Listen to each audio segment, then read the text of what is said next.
is a big year for our buddies at the Original Parts Group. Tony Genti is here in front of a stunning 72 Chevelle, freshly restored. And Tony, you've got huge news about this car. Breaking news. Today on Chevrolet's 100th anniversary, we won Best Restored GM Vehicle for the 2011 SEMA show. This is our 4th coveted award in the last 5 years.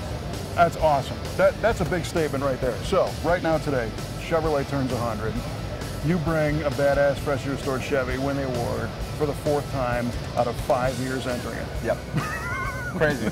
And, you know, I guess you want to, when you restore a car, you want to deal with a company that knows original restoration parts, and what a better way to validate that. Yeah, you know, what we try to do is bring a car out every year that features our products, so people can see the fit and finish of a done car. Now, this car was a basket case. We bought this car just so we could work on the pinch weld moldings around the back of the car. It was a long process that we've been working on. Well, what do you mean work on, like developing tooling and manufacture the product and be able to, you know, sell it to the public. And it took years for us to get it right. It's a very, very complex part. Once we got the part right, we thought, what a better way to feature it than bring the car out and restore it. So we restored the car, took a lot of work to make it look like this with a lot of reproduction parts on there, from sheet metal quarter panels, we had to put new hood on it, the bumpers, the grills, everything, interior, dash, and of course our feature product on the back, which is the convertible pinch weld molding. How cool is that? And I think by this car being of the caliber that it is, and you know, win this great award, it shows that if you know what you're doing and take your time, you can make, you know, a restoration part look outstanding. Absolutely. I mean, you know, when you're building a car, you can't expect it to come out of the box and magically fly to the car and just be perfect. These cars, you know, need a little bit of massage. Parts, you got to put them on, and you know, if you walk around this car, the gaps are really nice. Everything fits really well, but it's still work. You're still building a car. It's called restoring and building a car. Well, yeah, and a lot of times, you know, the part might be right and the car's wrong. You know, they've been on the road a long time. Sure. I mean, you know, you're doing it every day, and you know, if that car's getting bumped along the way somewhere, you might have to, you know, shim this, you might have to readjust, realign that. But at the end of the day, if you take your time, the parts are such a high quality part that out there in the marketplace today. And this is what you can end up with, and by General Motors recognizing us, it's the highest honor you can get. Yeah, wow, that's too cool. So, are you guys to the point yet where you can do a whole Chevelle out of the catalog? Yeah, from the 70 to 72, we can almost do the entire car. Of course, we do have the complete body, but the trend we're seeing right now is people still want to buy the components, the quarter panel, the door skin, the fenders, and use their existing bodies. You know, it's probably a little simpler with the VIN tag and stuff like that. So for us, if the car's in rough shape, we're seeing a lot more sheet metal being purchased. But yeah, you can do everything now. I mean, this car here needed quarters, doors, fenders, hood. Yeah. I think if it were me, if I was going to do a race car, I might start with one of the new bodies. Oh, I agree. I think that's a perfect thing. Or look at it, if you don't have anything. Yeah, right. You know, if you really desire to build something from the ground up, Chevrolet's got an example of that where they just built it from the ground up in their booth, and that's using one of those bodies.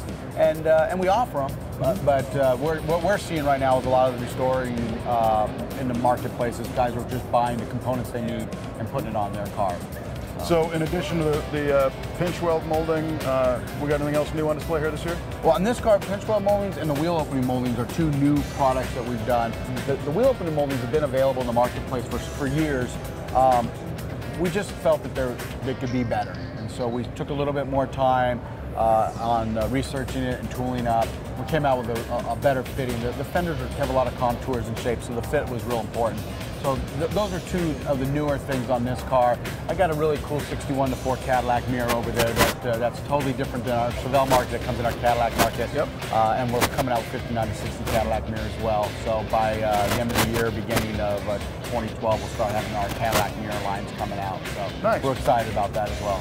Well, I appreciate Tony being very politically correct and describing the challenging fit of that previous wheel-up molding, because if you had to put them on, it really was a little bit of a struggle. I'm glad that you guys continue to identify those parts and say, hey, maybe this one needs a tune-up, and let's make a better one. I really recommend people who are building these cars, take the time, go on our website. If you've purchased a part from us, write us a review. There's right on our website, you can click on write a review, and you can put your comments in there. And you know, yeah, sure, we love all the good ones, we appreciate all the good ones, but we know from time to time there's going to be something that, you know, maybe didn't fit right or something happened. You go ahead and make those, you know, professional comments to us. I review every one of those. Really? I look at every one of them. I have wow, they go right to the top. I have messages that get dropped onto my desktop. I read every one of them, and if it's a fitment problem, we'll run reports. If we're seeing a similar problem, we pull the product. You know, there's probably been this year half a dozen things that through those ratings and reviews we've addressed and fixed. Wow, that's very cool. And I think from a tech tip standpoint, when it comes to a piece of trim or a bumper or something like that, these are things that the guy in his home shop can't easily rework. So during the install process, I fully recommend test fitting that part before you paint the car, because you might be able to make the two kind of come together and meet in the middle.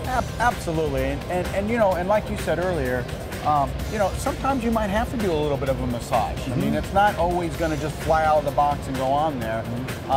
So, you know, take the time to do it. You know, as you know, I have some customs, and I've always mocked my cars up before they even got painted. Yeah, I think that's an important step, because the last thing you want to do is say, oh wow, something isn't right, and it's already in paint and the part's new and everything else. So anyway, the feedback's ultra valuable to us and to the industry and to the marketplace. Like I said, you know, we listen to what the complaints is if there's a complaint, and we spend a lot of time researching it, and if there's a way to improve that product, we're going to improve it, guaranteed. And that's what you got here. You walk around, look at this, that wheel opening molding fits flawless. It fits beautifully. And we've just listened to the consumer. You know, it's a hobby-based business, and we really want people to have the best parts available for their cars so they can look like this when they're done. Well, awesome, and I can't congratulate you guys enough. That's a huge award, especially the fourth time on the 100th anniversary. Yeah. Great car. Thanks again. Appreciate it. Thank you.